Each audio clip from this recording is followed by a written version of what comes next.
उपलक्ष्य में एक बहुत ही प्यारा गीत आपके सामने प्रस्तुत होने जा रहा है, जो राष्ट्रीय गीत है।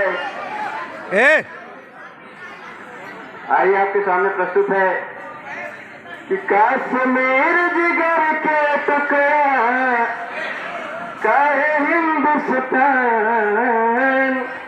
कश्मीर जिगर के टुकड़ा काहे हिंदुस्तान, ई जान हवे हो हमर शान हवे हो, ई जान हवे हो हमर शान हवे हो।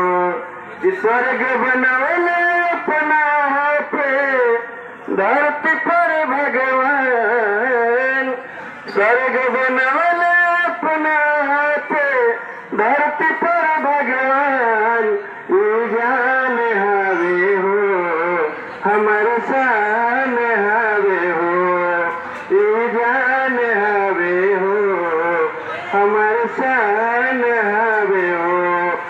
एकरा चलाए जदी केहू जो नजरिया, बोटी बोटी काट देहब गतरे गतरिया, एकरा चलाए जदी केहू जो नजरिया, बोटी बोटी काट देहब गतरे गतरिया।